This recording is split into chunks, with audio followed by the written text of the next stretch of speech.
The ruling establishment has a lot of, they will stop at nothing to complete their toolkit of control, right?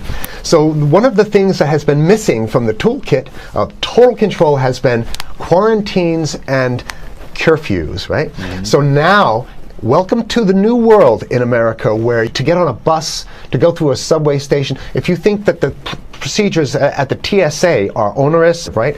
Guess this is coming to a bus depot near you. It's a more invasive way, and the ruling class needs this because, let me say, if the ruling class ever saw wide-scale civil unrest, you'd see an Ebola outbreak in America right away. Okay, so this is, what you see is that Ebola is another tool in the toolbox of the ruling class control. Yeah, to keep down absolutely, repression. positively, 100%. This is a tool. Right. Ebola doesn't just magically start spreading. Mm-hmm. And then we have this doctors that come back here. The white people, of course, live.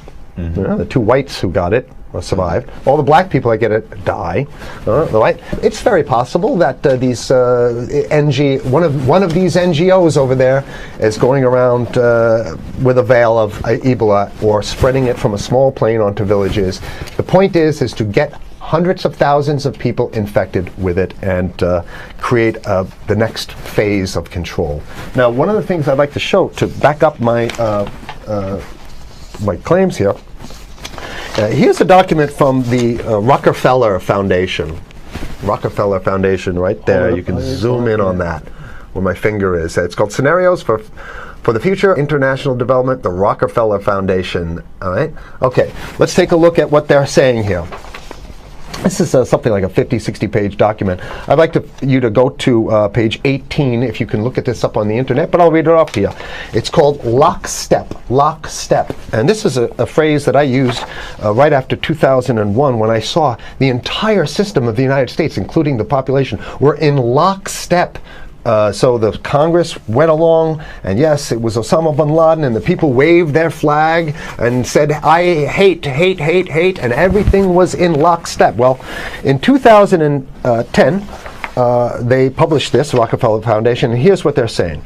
They're saying that they call it a scenario. These are scenario narratives, and they speak about it in the past tense. So they put out this scenario, lockstep. A world of tighter, top-down government control and more authoritarian leadership with limited innovation and growing citizen pushback. Okay, I'll read a little bit of it. In 2012, the pandemic that the world had been anticipating for years, nobody was anticipating a pandemic, finally hit.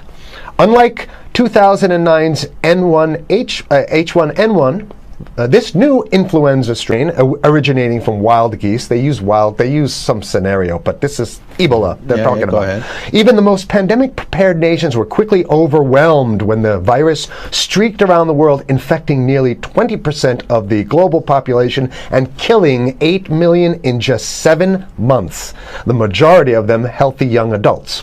The pandemic also had a deadly effect on economies. You can see the agenda.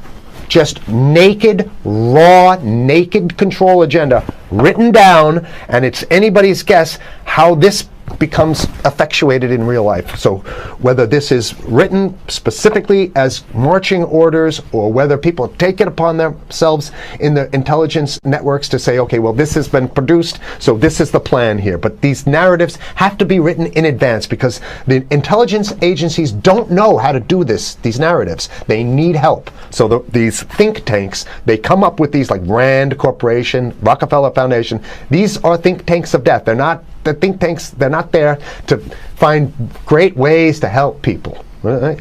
Okay, the pandemic also had a deadly effect on economics. International mobility of both people and goods screeched to a halt. Which is what they want. They want a completely isolated world, right? Debilitating industries like tourism and breaking global supply chains. Well, of course they want tourism stopped because they're not in the tourism business, and they want you at home in your house in front of the TV. Then they got you, because once you watch the TV, they own your soul. Even locally. Wait a second, we're on television. I mean commercial television, let's say. National. Even locally, normally bustling shops and offices sat empty for months. Okay, so I love how they talk about it in the past tense in 2010. Right? The pandemic blanketed the planet, though disproportionate numbers in Africa died. Southeast Asia and Central America, where the virus spread like wildfire. It sounds like the opening monologue of a disaster movie, right? Exactly. Now listen here's the good stuff now. But even in developed countries, containment was a challenge. Now here's this one. I love this one. The United States' initial policy of strongly discouraging, in quotation marks, strongly discouraging citizens from flying proved deadly in its leniency. So they're saying, that... No, keep going. Okay, read it. proved deadly in its leniency. So they should have been tougher, right? Accelerating the spread of the virus, not just within the United States, but across borders. However, a few countries did fare better. China in particular.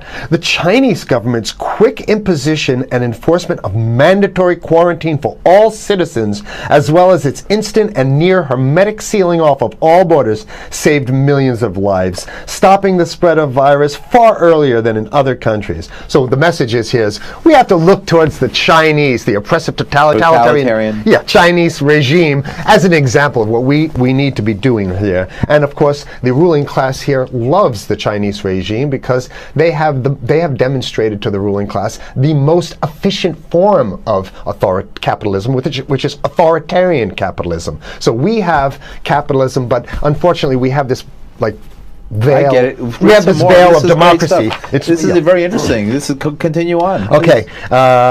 China's government was not the only one that took extreme measures to protect its citizens from risk and exposure. During the pandemic, national leaders around the world flexed their muscles, flexed their authority, and imposed airtight rules and restrictions. You can see the agenda. Okay, go. Okay. From the mandatory wearing of face masks to body temperature checks at the entries to communal spaces like that's what's happening right now. Yeah, but soon it's going to be like body. It'll be at the subway. Yeah, well, is that what you're saying? We'll be going through this in the subway to get on buses and the subway, absolutely, things positively. like that. And what this means though is don't think about having a cigarette, a joint on you, or basically you can't.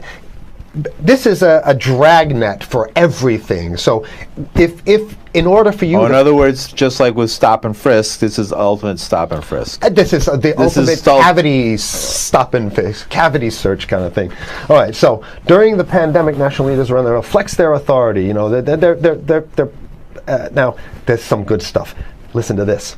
And even supermarkets, they want body checks at supermarkets. Okay, so basically what they're saying is they're building a system where every move you make, you got to go through them. You can't get food. What happens if you go to the farmer's market? Right. Here's the good stuff now. I mean, it just keeps getting better. Even after the pandemic faded, this more authoritarian control and oversight of citizens and their activities stuck. And even intensified. That's the whole point. So they're going to get rid of... Didn't that happen already with 9/11? Of course. 9/11 was how many? 14 years ago, and we still have all these draconian rules. So they're going to put the body cavity USA searches Patriot and all that. That's right. So in order to get to a supermarket, you got to have a body cavity search, and then when there's no more Ebola, well, you know what? We kind of like this way because we have a complete infrastructure of a control grid. In order to protect themselves from the spread of increasingly global problems, from pandemics and national terrorism to environmental crisis and rising poverty, leaders around the world took a firmer grip on power. Well, what the hell would rising poverty have anything to do with imposing strict citizen controls with face masks? So they're very sloppy stuff here. At first, the notion of a more controlled world gained wide acceptance and approval. I'm sorry. Nobody likes this stuff. So they're just saying it. No, I have to provide analysis. Only because we only have 5 minutes left, so that's Oh my God, okay. Citizens willingly gave up some of their sovereignty and their privacy to more paternalistic states in exchange for greater safety and stability. I mean, that's just a complete naked contradiction to the famous saying that if you think you're going to give up a little bit of security, I mean, if you're going to give up your freedom for security, you're going to get neither. That's the long-standing thing. And here what they're doing is they're not even ashamed or embarrassed to absolutely say the exact opposite. They're saying, yes, we all want to give up our privacy and sovereignty for more stability and security and stability. So you don't get that. When you give it up like that, you get the shaft. Can you show us the cover again of what you were just reading? One more time, and then I have two more documents. Right, this is what we were reading here, and just zoom in a little bit so folks can see it. He'll zoom in, don't worry, you can relax. All right. And scenarios for the future of technology and international development. Okay, now I have two more documents. Keep it zoomed. We have the National Security Memorandum of December 10th, 1974. This is Henry Kissinger's brainchild. The National Security Memorandum number 200. You can look that up on your internet. I'll summarize it. He says that there's too many people, we got to get rid of the population. So to answer your question. Oh, from earlier. Yeah, he says, he used the word depopulation, which is different. Depopulation means killing people that already exist, and it's to get the minerals, because we need the minerals. And here's another one. The CDC has a patent on Ebola. They've patented it. Yeah? Right. So basically, if you want to get a cure for your Ebola, you got to go. It says it right up here, right? It says human Ebola virus species and compositions and methods thereof, and it's a patent. It's a patent. They patented the main strain plus something like 17 other strains of it. So they own it now, and I don't know how exactly you can own that, but apparently they've done the same thing. Yeah, I didn't think you could own a natural. Yeah, you can. I guess the main thing to finish off this show is this: that they want to get more control, more and it's going to be curfews and quarantines. So what I'm saying is that unless the American people start to get some new way to revolt, a new way to organize, new way to protest, unless we can break through the apathy, because that's what we have here, then it's going to be a slave state here. The ruling class doesn't seem to have too much resistance. They're getting everything on their Christmas shopping list, and they've been wanting quarantines and curfews for a long time. Now they got it. And if you want to live in a world where you're tricked into all this stuff because it's for your safety, right? And if you want to have a probe and make sure you got to check your pockets, make sure you don't have anything incriminating on you before you go out, and when you step out of your house, you want some police there to monitor and see what you're doing. If that's the world you want to live in, be apathetic, don't do anything. You're going to get that world very soon. It's coming your way, definitely. Mm-hmm. Yeah. So what should people do? What's the hope? You have 30 seconds. To wake up, learn about it, and go fight these bastards in Washington. They're easy to beat. If we can just organize, we can beat them. It's simple. They're weak, and there's so few of them.